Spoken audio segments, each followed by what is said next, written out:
¿Quién se anima a contestarme ese antes de empezar aquí como con la teoría? ¿Alguien? ¿No? Bueno.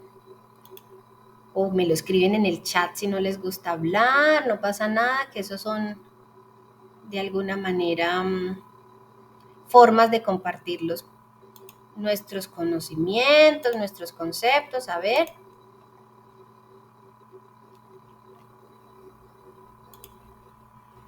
¿Listo? ¿Ya están viendo la presentación, chicos? ¿O está cargando? Está cargando. Listo. Ahora sí. Vale, muchas gracias. Bueno, mientras carga del todo, vamos entonces a... ahora sí, ¿cierto? Ahora sí. Todos ven la presentación, ¿verdad? Sí, señora. Listo, vamos a darle pues inicio. Como bien saben, por medio de Tecnisistemas, el Instituto de Tecnisistemas, Compensar está ofreciendo este curso para ustedes por solicitud de la empresa. Entonces, ¿qué vamos a hablar en este momento? Una primera sesión sobre qué es un manipulador de alimentos y acerca de contaminación. Entonces, el temario como tal nos incluye, de alguna manera, trabajar lo que es un alimento, cuál es la normatividad de los alimentos y qué es un BPM, qué es un manipulador de alimentos, y también más adelante vamos a hablar de contaminación de alimentos y especialmente de las ETAs. ¿Sabe alguien qué quiere decir ETAs?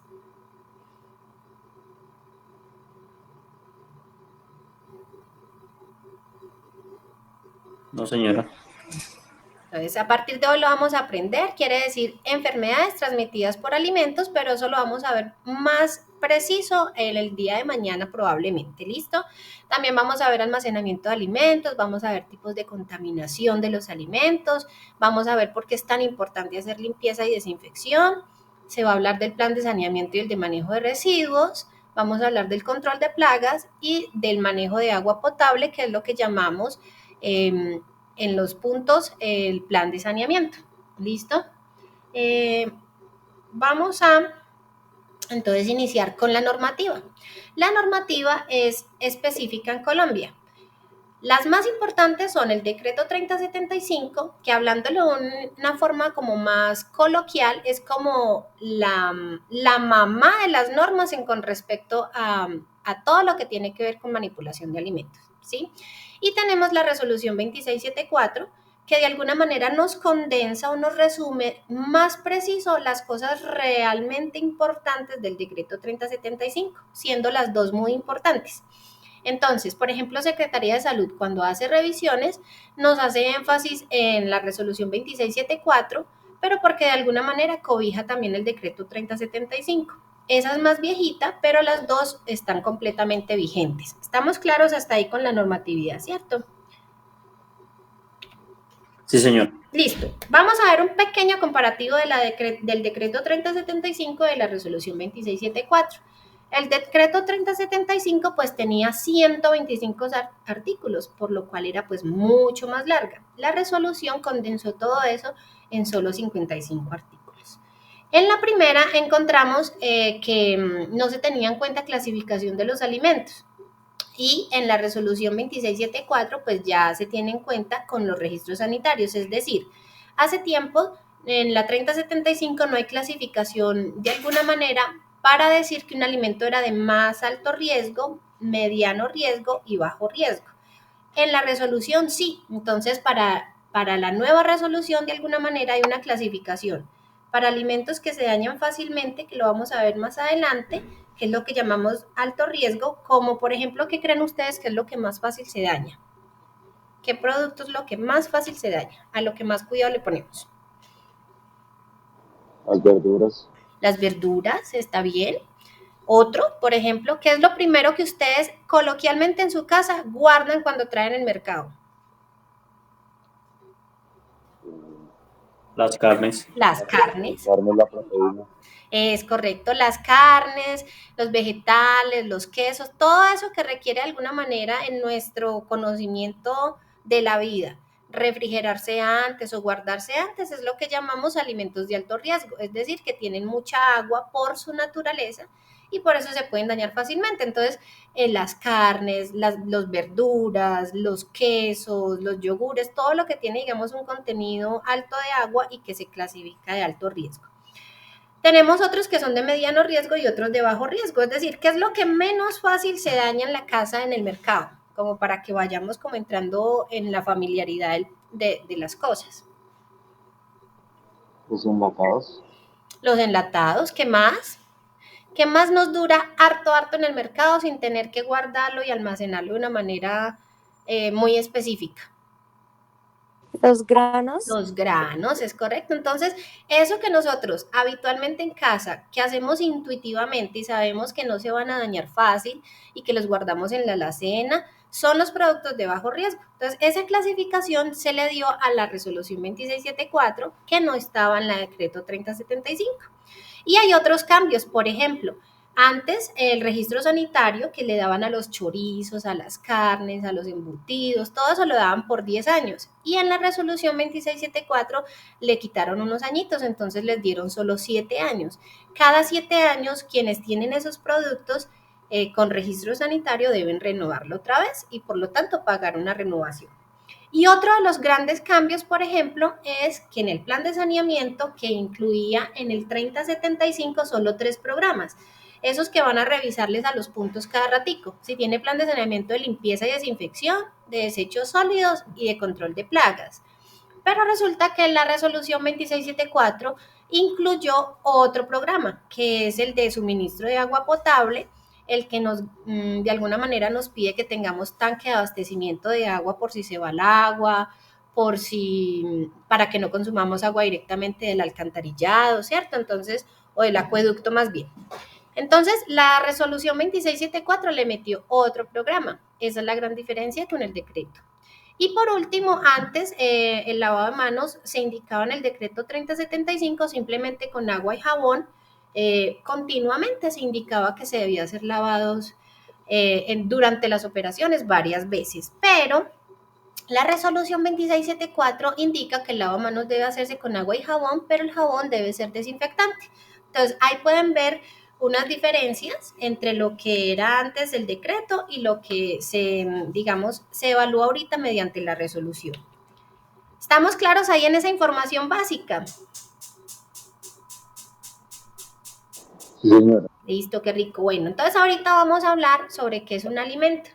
Todos nos preguntamos tal vez qué será un alimento. ¿Cómo puedo yo describir qué es un alimento?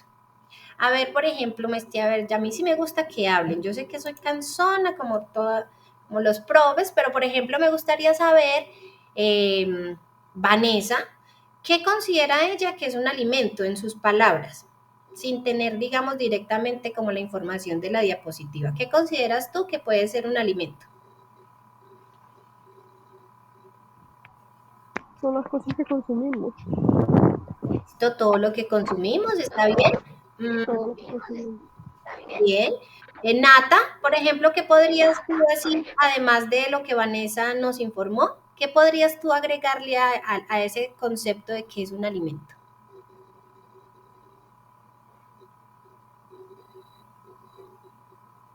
¿No está Nata por ahí? Bueno, entonces Mario, a ver, ¿qué me cuentas tú, por ejemplo? ¿Qué podría ser para ti un alimento?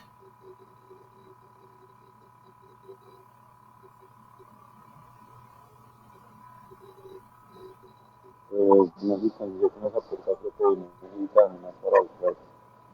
Ok, muy bien, muy bien. ¿Listo? Todo eso que consumimos, que consideramos un alimento, va a ser lo siguiente. Sí, esta es la definición conceptual. Dice, es cualquier sustancia natural o artificial que ingerida apoya o aporta al organismo todas las sustancias necesarias. ¿Cuáles son las sustancias necesarias? Pues los micronutrientes y los macronutrientes, lo que hablamos como en casa cuando decimos es que usted tiene que nutrirse bien, comer vegetales, comer vitaminas, minerales, esos son los micronutrientes. Y también tiene algunos alimentos. Algunas personas los clasifican según sus necesidades. Por ejemplo, los deportistas, ¿qué es lo que más suelen ingerir en sus alimentos? Alimentos que les dé ¿qué?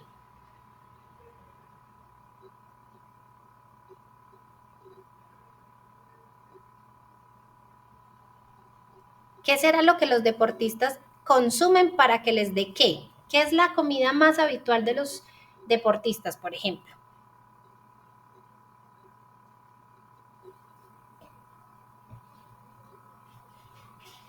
¿No?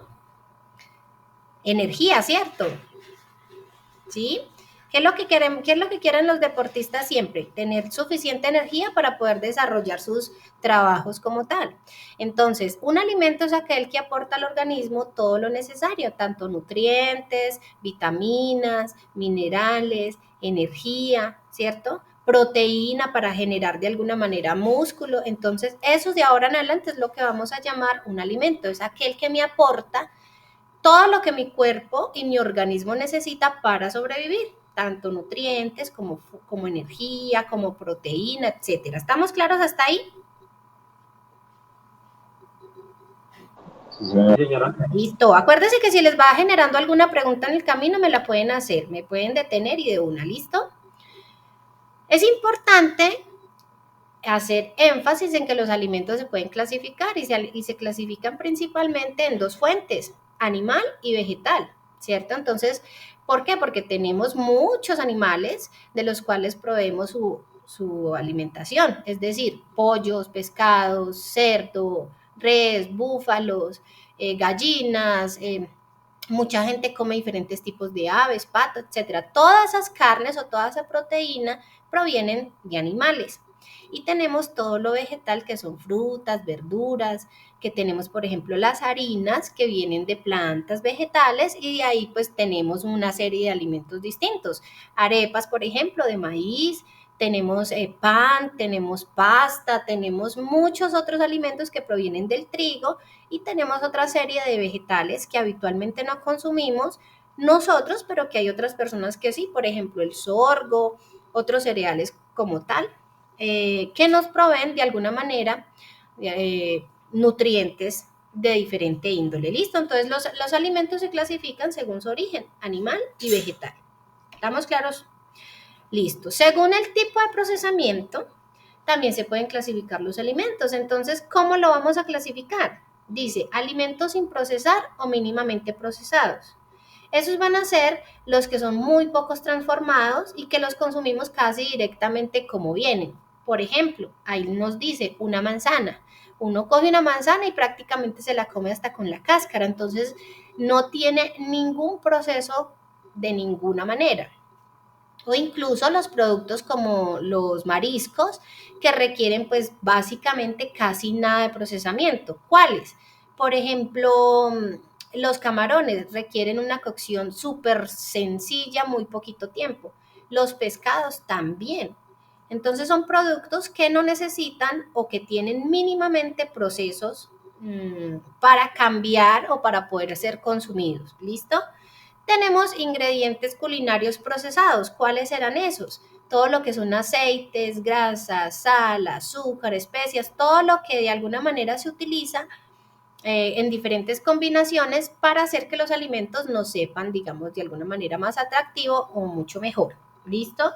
Tenemos entonces otros que son alimentos muy procesados. ¿Cuáles son esos alimentos muy procesados? Pues las sardinas, los quesos curados, las verduras o enlatadas que ya requieren un proceso de cocción, de transformación, de adición de conservantes, de empaque, de guardado, etcétera. Y tenemos los alimentos ultraprocesados, que son aquellos que están en fábricas, que provienen precisamente de industrias, como son ejemplo de ellos los aditivos, los edulcorantes, los saborizantes, los texturizantes. Ejemplo, ¿qué es un texturizante? La gelatina sin sabor, ¿cierto? Que nos ayuda que ya vienen súper procesados, pero nos ayudan a nosotros a encontrar para postres, a veces para algunos salsas, ¿cierto? Tenemos saborizantes que utilizan en la industria, por ejemplo, para que todos los yogures sepan a fresa o a melocotón, etcétera. Algunos aditivos en general, edulcorantes que son todo lo que es como el azúcar, pero que no es azúcar. ¿cierto? Entonces, ¿cuál edulcorante de pronto conocen ustedes que sea como de los más famosos y que se les recomienda mucho a las personas, por ejemplo, que sufren de diabetes? ¿Quién sabe qué edulcorante es el más famoso de nuestra época?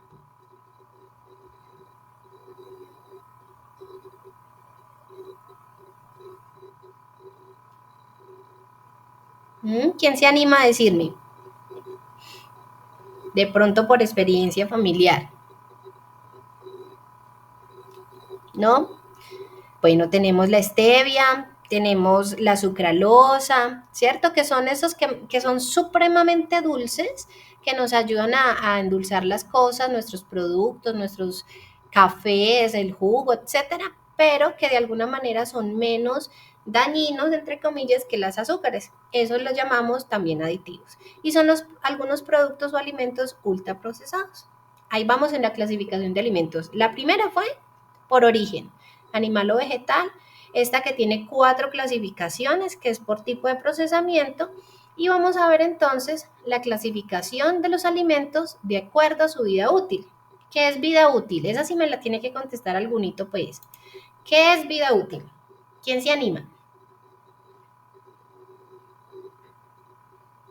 Levanta Jairo. Listo, dime Jairo. ¿Qué es vida útil? La vida que tiene un producto, o digamos como la vida de conservación que tiene un producto para el consumo, para el alto consumo humano.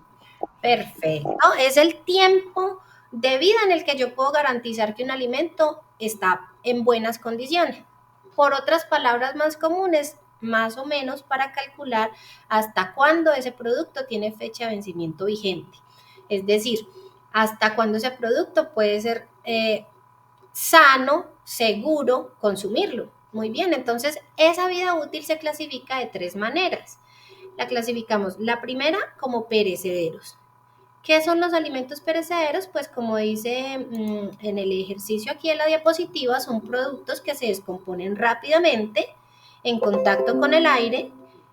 Por alto contenido, tienen habitualmente un alto contenido de agua y minerales o nutrientes. Siempre requiere congelación o refrigeración o algo que ayude a que no se dañe. Para que nos hagamos a la idea, otra vez volvamos a imaginar cuando mercamos en nuestra casa. ¿Cuáles son esos productos perecederos? Los que yo primeramente guardo, los que yo siempre me preocupo que no se me vayan a dañar. Las carnes, las frutas, los yogures, el queso, aquellos que es lo primero que yo empaco en la nevera para que se cuide o en el congelador. ¿Listo? Entonces, de ahora en adelante, si les preguntan, venga, ¿cómo se clasifica un alimento según su vida útil? Entonces, uno de los primeros es el perecedero, porque por su naturaleza tiene mucha agua, es decir, los que más fácil se dañan. Es una forma de recordarlo siempre, ¿listo? Entonces, un ejemplo de producto perecedero aparte del pollo. Entonces están las salchichas, ¿cierto? Están el pescado. ¿Quién cree ustedes que es más perecedero? ¿La carne de res o la carne de pescado? El pescado. Pescado. El pescado.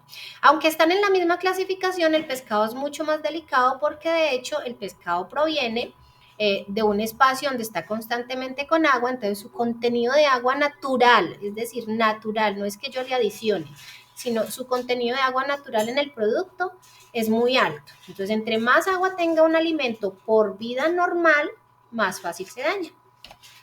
Tenemos los que no son perecederos, que ahorita lo mencionó, creo que fue Vanessa, que son todos los granos, todos los enlatados, como lo dijo el otro compañero, que son los que nunca se nos dañan o se nos dañan muy remotamente. Es decir, aquellos que no tienen por su naturaleza, pues agua, ¿cierto? Entonces tenemos todos los frijoles, las lentejas, el arroz, la arveja, los enlatados, los atunes enlatados, todo lo que tiene, lo que uno puede guardar y lo que nos recomiendan tener en abastecimiento cuando nos llegan temporadas pues difíciles, como cuando llegó, por ejemplo, la pandemia, ¿cierto? Entonces, ¿cuáles son esos? También incluso el aceite, que por su naturaleza no tiene agua, ¿cierto? Dura bastante.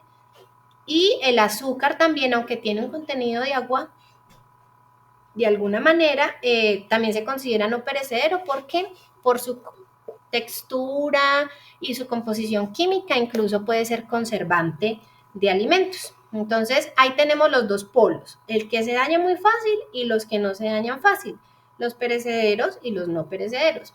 ¿Estamos claros en ese concepto, chicos? Sí, señora. Bueno, me alegra mucho. Ahora, según la resolución 2674, que fue la normatividad que vimos iniciando, hay conceptos básicos como el alimento de mayor riesgo en salud pública, que son aquellos que pueden contener microorganismos patógenos. ¿Qué quiere decir patógenos? Dañinos, que nos pueden causar daño, que nos pueden enfermar. Y se supone que esos microorganismos favorecen la formación de toxinas o de todas las enfermedades que se pueden desarrollar a través de ciertos productos o alimentos. Hay alimentos de riesgo medio en salud pública. ¿Cuáles son esos? Los alimentos que pueden contener también microorganismos patógenos, pero normalmente no favorecen su crecimiento debido a las características del alimento. Y tenemos los de menor riesgo en salud pública, que son los alimentos que tienen poca probabilidad de contener microorganismos y normalmente no favorecen su crecimiento debido a las características. Esto es una forma de decir lo mismo. Alimentos que tienen mucha cantidad de agua son súper fáciles de contener microorganismos que nos hagan daño. Alimentos que tengan medianamente agua, pues nos pueden causar, pero no es mucho, de alguna manera, el riesgo. Y alimentos de menor riesgo, que son los que no tienen casi agua y no nos pueden causar casi daño. Básicamente los microorganismos se multiplican o viven más fácilmente en alimentos que tienen mucha agua, porque ellos, de alguna manera, ellos se alimentan, ¿listo? Entonces, es mucho más riesgoso tener un pollo varios días, así sea refrigerado, para consumir, que comerse, por ejemplo, de alguna manera, una cucharada de mermelada. La mermelada, porque no tiene casi agua, ya es un producto que es fruta, se evaporó mucho el agua y tienes más confitura o azúcar, entonces es de menor riesgo. Entonces, obviamente, cuando abrimos una botellita, por ejemplo, de mermelada, nos puede durar mucho más tiempo que una presa de pollo en el refrigerador. ¿Cómo nos comenzamos a dar cuenta que un alimento de la refrigeración ya se está comenzando a poner mala? Por ejemplo, ¿quién me dice en su casa, en su vida normal o en su trabajo, cómo se dan cuenta que un alimento ya no está como apto para consumo? Es decir, que ya presenta así como que duda razonable para consumirse. Por su olor o color. Muy bien, por su olor o color. Eso más adelante lo vamos a ver, eso se llaman características organolépticas y es una de las claves para identificar que un alimento ya no está en buenas condiciones y se nota porque los microorganismos hacen que todo eso cambie. Entonces cambia el olor, cambia el color, cambia la textura, ¿cierto? Entonces, por ejemplo, hay alimentos que cuando uno los toca están de pronto más babosos, más viscosos y ahí ya nos damos cuenta que eso como que ya no está consumible o huele ya medio rancio o agrio o lo vemos cortado, grumoso, ¿cierto? Entonces son características que vamos a ver más adelante, eso le llamamos características organolépticas o sensoriales. Pero muy bien, la idea mía es que siempre que estemos viendo este tipo de temáticas nos imaginamos nuestra vida diaria, porque la idea es que también aprendamos a hacer todo el proceso como si estuviéramos cuidando nuestra propia, digamos, salud, nuestro propio bienestar. Ahora bien, las BPM. BPM quiere decir buenas prácticas de manufactura. Todos lo sabían, me imagino, y si no, a partir de hoy no se les va a olvidar. ¿Qué son BPM? Buenas prácticas de manufactura. Y la manufactura no solo es en productos, ¿cierto? Entonces vamos a ver reflejado todas esas buenas prácticas de higiene, de proceso, de transformación en diferentes etapas de la industria. Entonces, en las personas, porque tienen que comprender las funciones y las responsabilidades y realizarlas de acuerdo a cómo corresponde. Entonces, cuando yo le digo, ese operario tiene buenas prácticas de manufactura, es porque también, por ejemplo, se organiza, se lava las manos bien, usa su tapabocas correctamente, usa gorro, si no tiene uñas, digamos, sucias ni pintadas, preferiblemente cortas. No tiene, por ejemplo, cuando va a operar en la cocina y en la producción, no tiene anillos, no tiene maquillaje, ¿cierto? Son todas las cosas que más adelante también veremos. En las buenas prácticas de manufactura en los productos se ven en las especificaciones en cada fase de la producción. Entonces, cuando envasan un producto, cuando se está haciendo, por ejemplo, un producto. Ejemplo, ¿ustedes son de qué empresa? Para poner el ejemplo muy aterrizado.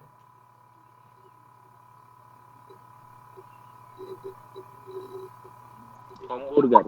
De hamburger. Entonces, por ejemplo, cuando incluso están haciendo una hamburguesa, la primera etapa de la hamburguesa es, me imagino yo, voy a improvisar, es preparar la carne, ¿cierto? Entonces, revisar cuando saco la carne que esté en buenas condiciones de almacenamiento, es decir, que no esté en malas condiciones sensoriales, que no huela mal, que no esté babosa, que esté en buenas condiciones, y comienzo a preparar el alimento paso a paso, teniendo la plancha caliente, utilizando, me imagino que aceite, poniéndola de un lado, volteándola y esperando que esté en las buenas condiciones de cocción la carne. Después me imagino que comienzo a ensamblar en el pan que previamente le dio alguna tostión, si es del caso de la empresa, revisar por ejemplo si tiene lechuga y tomate que estén también en buenas condiciones, porque por ejemplo yo no puedo sacar una hamburguesa bien deliciosa la carne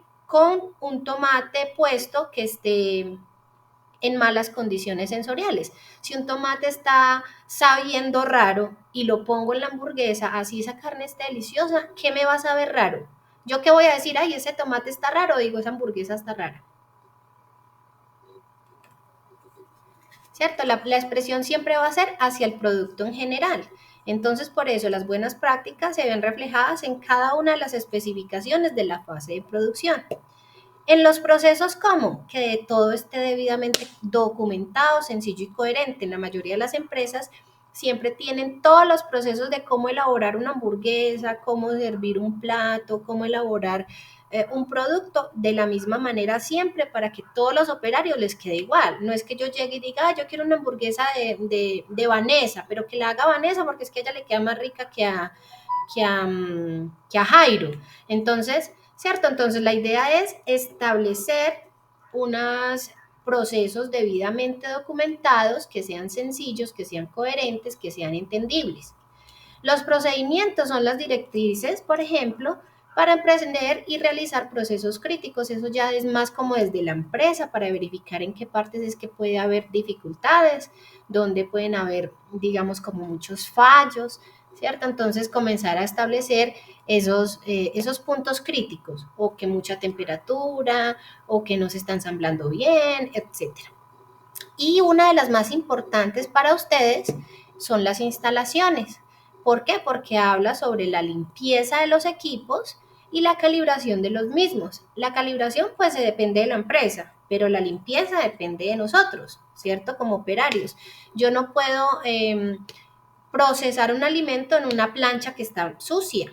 La idea es siempre ir limpiando los residuos de las anteriores para poder iniciar a hacer la otra. O yo no puedo hacer un jugo, por ejemplo, de mora en una licuadora que está untada de mango, ¿cierto? Entonces, por eso es súper importante los procesos de limpieza y muy seguramente cuando auditan sus puntos, les revisan especialmente la limpieza en los equipos, debajo de los equipos, en las áreas de movimiento, en sus manos, en su ropa, etc. Eso quiere decir BPM, se puede clasificar en cualquier área del proceso o en cualquier parte del operario. Es muy importante saber que en las instituciones o en los locales o en los establecimientos, la normatividad nos pide o nos tiene unos requisitos específicos de edificaciones e instalaciones, que tiene que ver con la resolución y con el decreto, están especificados ahí. Entonces, habitualmente un diseño de un local debe tener un acceso limpio, aislado de, por ejemplo, de puntos de basura, ¿cierto? Debe tener una construcción y un diseño que proteja el exterior, por eso es importante tener las cocinas como cerradas, herméticas, que no se vean, digamos, como ventanas hacia la calle, que no pase un carro, por ejemplo, y entre el polvero por una ventana.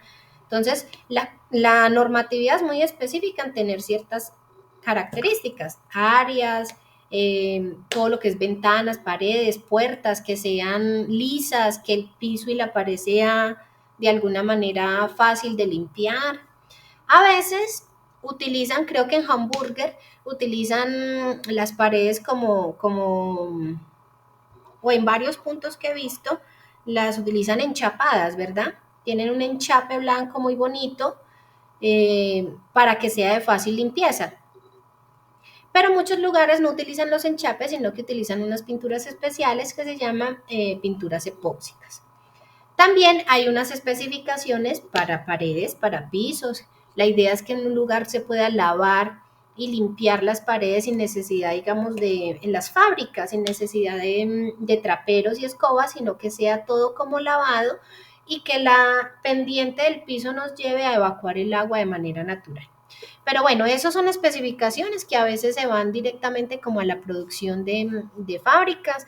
En los restaurantes o en los locales pueden ser un poco más flexibles, pero igual hay que hacer énfasis, por ejemplo, en los techos, que sea de fácil limpieza, etcétera. ¿Alguno de ustedes ha estado en algún momento en alguna auditoría o una revisión de secretaría? Sí, señora. Sí, ellos habitualmente revisan todo eso en el documento, ¿cierto? Entonces comienzan a revisar si debajo de los pisos está muy sucio, entonces hablando de la limpieza que vimos ahorita, le dicen, no, pero esos techos están muy altos o está utilizando el techo del centro comercial o no tiene ventanas, ¿cierto? Dime, Jairo.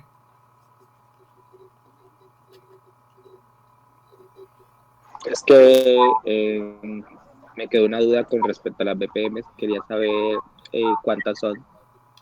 Las BPM, habitualmente todo lo que tiene que ver con BPM son de 8 a 9 programas que se implementan en todas las fases.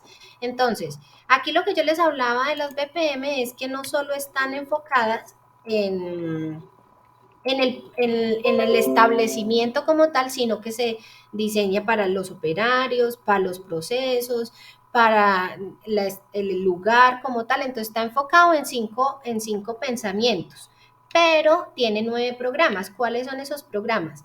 El programa de saneamiento, que tiene cuatro de ellos: programa de limpieza y desinfección, programa de residuos, programa de control de plagas, abastecimiento de agua, el de trazabilidad, el de mantenimiento de equipos, preventivos y mantenimiento de equipos.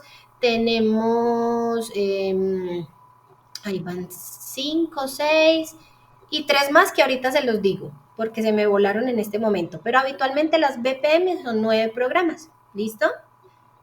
Ok, gracias. Los más relevantes no es que algunos sean no importantes.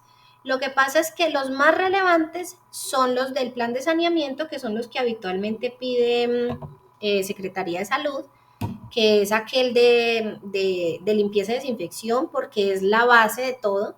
Está el de mantenimiento de equipos, que piden para, por ejemplo, el mantenimiento de la campana de extracción, cuando tienen campana de extracción, de neveras, para asegurarse que el funcionamiento esté bien.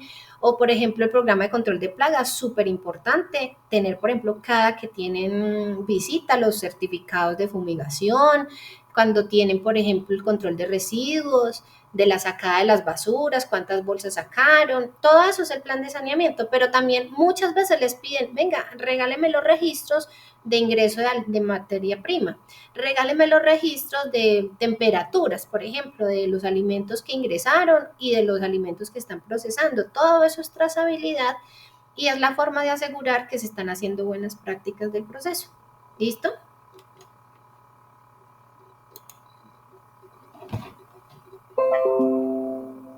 Bueno, entonces también tenemos equipos y utensilios. Dentro de los equipos y utensilios siempre se revisa que las superficies que tengan buena limpieza por dentro, por fuera, por debajo. Siempre van a revisar que no esté deterioradas, que no tengan óxido, que no estén rotas, que no estén, digamos, con fugas de aceite, etc. Los equipos deben estar diseñados para mantener y evitar el contacto con el alimento en general, es decir, la idea es que estén tan limpios que lo que yo tenga que poner directamente no vaya a tener ningún tipo de contaminación. Las tuberías, por ejemplo, no deben estar expuestas o con riesgo de romperse, por ejemplo, hacia el sector donde estoy cocinando. Habitualmente tienen los equipos que tener fácil desmonte, es decir, que yo pueda desarmarlo facilito para poderlo lavar, que no tenga yo que ponerme pues con piezas chiquiticas a armar y que sea un peligro para que de pronto un tornillo, una arandela se vaya, por ejemplo, en parte de la carne o en una papa frita, etcétera. Las mesas y los mesones deben estar siempre limpios, los bordes de las esquinas de las mesas deben estar siempre redondeadas para evitar accidentes. Siempre les van a mirar y es muy gracioso porque siempre les van a revisar los equipos por debajo, porque ustedes no tienen contacto del alimento directo por debajo, pero acumula suciedad y grasa que puede llamar lo que nosotros decimos llamar la atención de las plagas y no ser tan efectivo el proceso de fumigación. Las superficies, por ejemplo, nunca deben estar en contacto con el alimento directo, por eso también se recomiendan tener tablas de picar de colores específicos dependiendo el tipo de alimento que se está trabajando. Y así por el estilo se revisan muchas cosas en utensilios que no estén oxidados, que no estén rotos, donde se cuelgan los cuchillos, también que esté, digamos, en buenas condiciones, etcétera.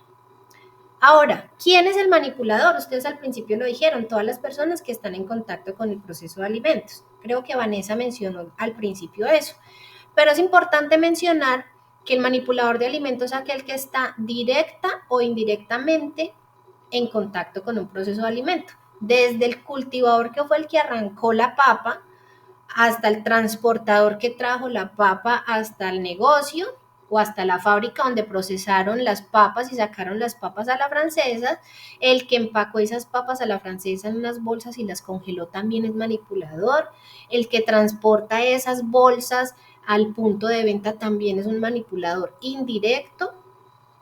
Quien recibe la materia prima, por ejemplo, un hamburger, es un manipulador de alimentos y obviamente quien las saca, las fríe, las sirve, es un manipulador de alimentos. Entonces van a ver que de alguna manera todos somos manipuladores de alimento y por eso tenemos que tener un cuidado extra, sobre todo con cada una de las etapas de la producción, incluso el mesero que no está ya produciendo la hamburguesa ni las papas, pero las está llevando a la mesa, es el manipulador de alimentos. Un trabajo que se haga perfecto hasta que sirvan y lo coge el mesero y le dio tos encima de la hamburguesa antes de llevar a la mesa, es un trabajo mal hecho, un manipulador de alimentos. ¿Sí me hago entender?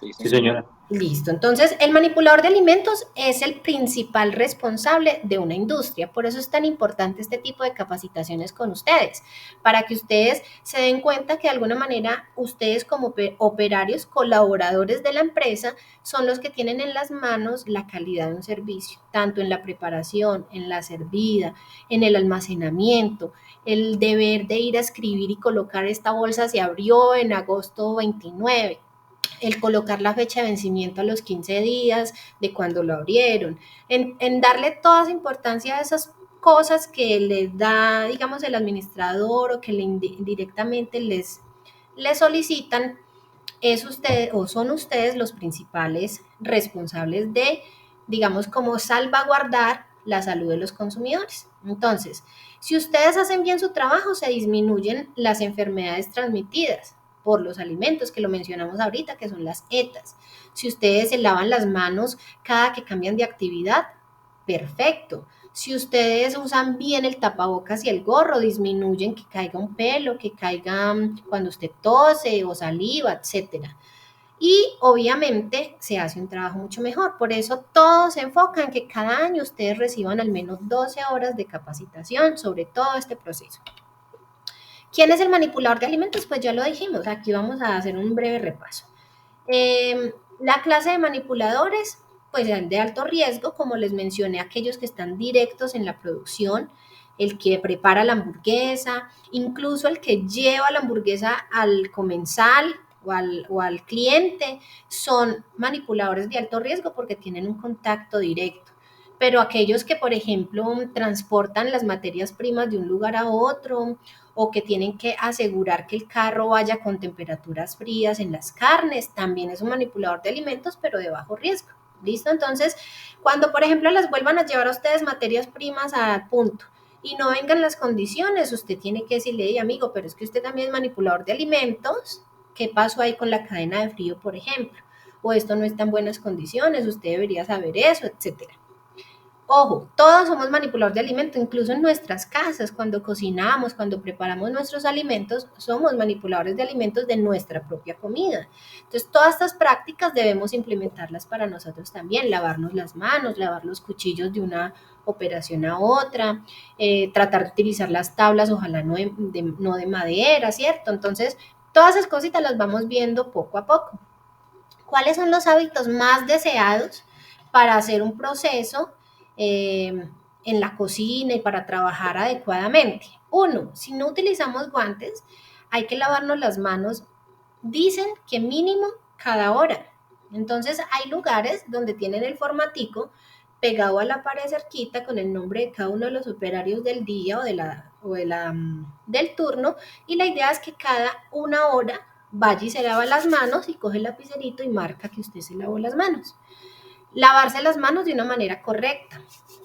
Más adelante les subo un videito aquí en la plataforma, es muy sencillo, pero es muy chévere verlo porque muestran cómo nos lavamos las manos teniendo unos guantes con una tinta, asumiendo como si fuera el agua. Entonces nos muestra qué acciones tenemos que hacer para cubrir toda la mano y asegurar que el lavado sea correcto. Es decir, no solo ir, echarnos agua y jabón y hacer así como habitualmente lo hacemos y jugarnos. Entonces el videito dura como 1 minuto y medio, pero es súper interesante porque aprendemos qué partes tenemos que lavar perfectamente para asegurar un buen lavado de manos. Si nos lavamos las manos muy bien y seguido, disminuimos el contagio de enfermedades a través de los alimentos casi en un 70%. Entonces imagínense todo lo que avanzamos solo por lavarnos las manos súper bien. Pero también está el comparativo, aquellos que utilizan guantes, ¿cierto? No solo guantes industriales, sino por ejemplo guantes que utilizamos para la producción de alimentos, porque a veces las personas dicen, como tengo guantes, pues no me tengo que lavar. No importa. El hecho de usar el guante no nos exime de lavarnos cada hora más o menos. O hay personas que hacen, y esto sé que lo han visto muchas veces fuera de su trabajo, incluso de pronto en su trabajo o en algunos otros establecimientos, que las personas se ponen guantes y van y reciben de pronto dinero o un papel y se les olvida y vuelve y siguen allá picando, por ejemplo, verduras. Entonces no es digamos, como el buen hábito como corresponde. ¿Listo? Entonces, ahí está una imagen que los invita a lavarse las manos. Hoy, en el transcurso del día, subiré el videíto a la plataforma para que lo peguen la revisadita cuando puedan, antes de hacer la prueba diagnóstica, que según tengo entendido ya se habilitó, entonces ahorita vamos a ensayar de nuevo. ¿Listo? Los hábitos deseados. ¿Qué son deseados? Pues que ojalá siempre los implementaran, ¿cierto? En los manipuladores de alimentos. Protegerse los cortes. Ustedes no están exentos de cortarse con el cuchillo, entonces siempre hay que protegerse, no solo con curitas, sino tal vez con tiras impermeables para que no vaya a penetrarles ni alimentos a la herida, ni sacar de la herida pues como al procesamiento. Entonces se supone que el operario, si se corta, debe hacerse una curación, utilizar un guante correcto y tratar como de aislar de alguna manera el contacto de esas manos o esa parte que se hirió con los alimentos. Debe mantener limpia la zona de trabajo.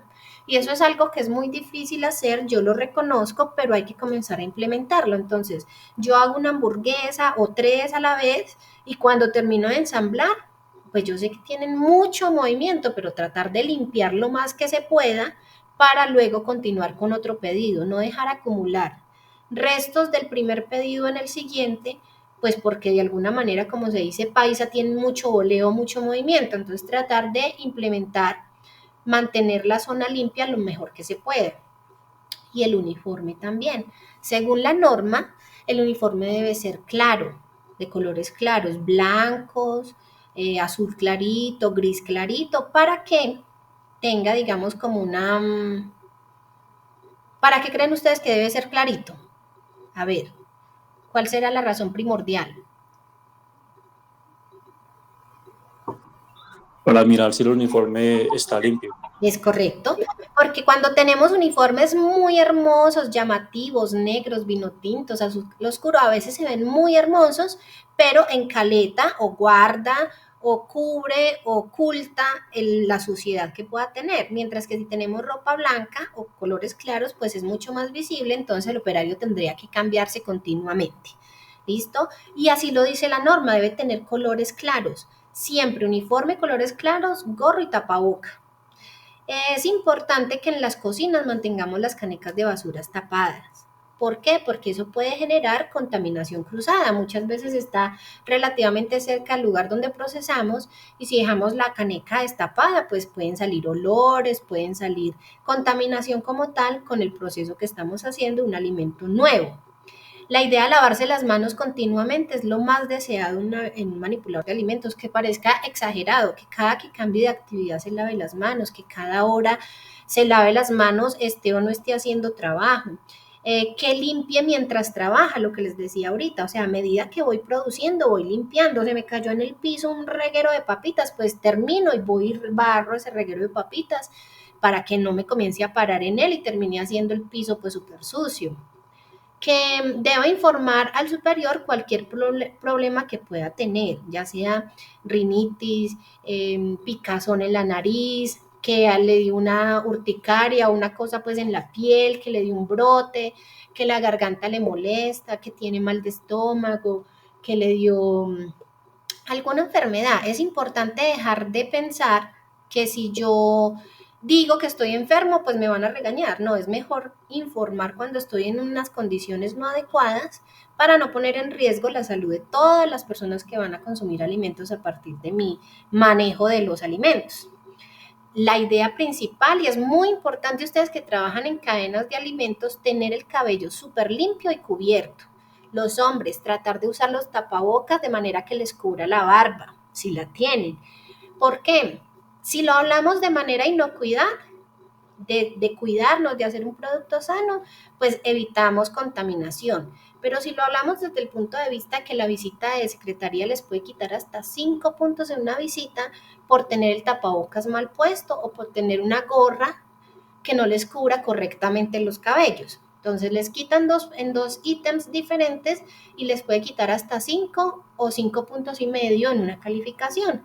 Ustedes saben que 5 puntos y medio pueden ser cruciales para que pueda haber cierre de un negocio. ¿Listo? Entonces ahí son como tipsitos que les puede servir.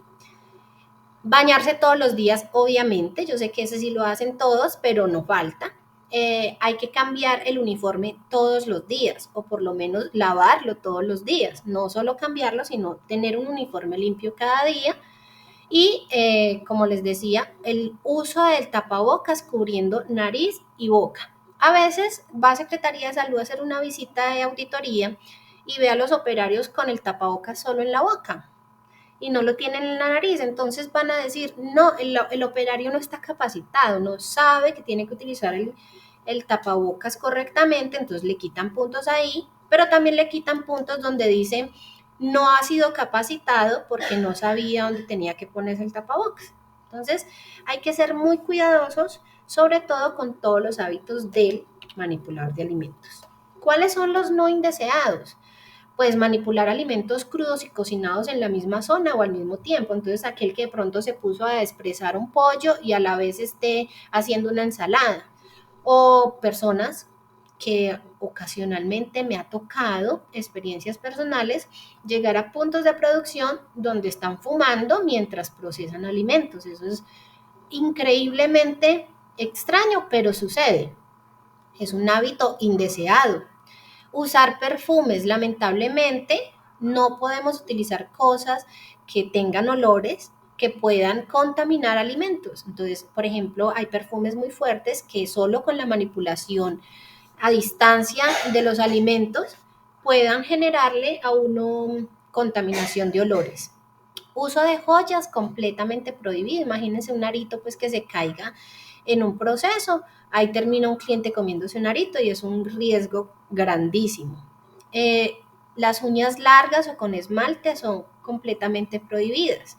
Además, tienen la posibilidad de esconder suciedad que pueda tener la persona y que pueda desprenderse al alimento. O, por ejemplo, muchas veces en casa, cuando tenemos las uñas pintadas y hacemos algo, cuando volteamos a mirar, tenemos las uñas medio pintadas y toda esa cáscara de pintura se fueron al producto final.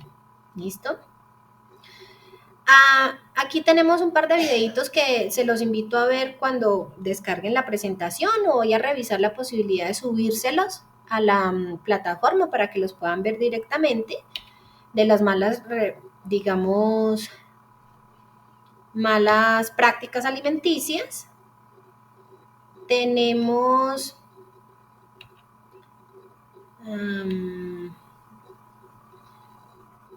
esta noticia, por ejemplo, que dice para reflexionar. Vamos a ver si lo puedo ver por aquí.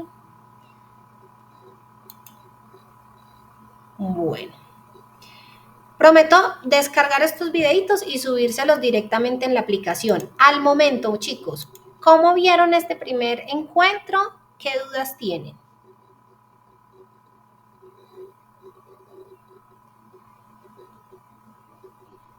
Muy bien, sin dudas. Sí. Sin duda, por el momento todo bien. Vale, me alegra mucho. Listo, entonces les quería contar, voy a dejar de compartir por aquí, les quería contar que al parecer ya la programación del ejercicio diagnóstico de la evaluación diagnóstica está activo. Entonces los invito a que aprovechemos tal vez estos 5 minuticos, 10 minuticos, perdón, y revisemos si podemos ingresar a hacerlo en este momento y me van contando si lo logran, al menos alguno, o si no, para ya revisar entonces como una retroalimentación pequeñita de este primer ejercicio.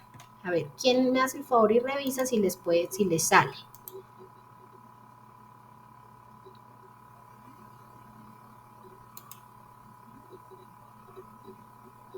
Ya está, ya se puede hacer. Listo, entonces los invito porfa que aprovechemos estos 10 minuticos y todos por favor en este momentico desarrollen la actividad diagnóstica. Es muy importante, chicos, que los hagan a conciencia, no me googleen, es decir, no se vayan a buscar la respuesta en Google. Lo que a mí me interesa es ver el comparativo del antes con el después, de alguna manera, pero también saber ustedes así en primera instancia qué respuesta tienen para cada uno de los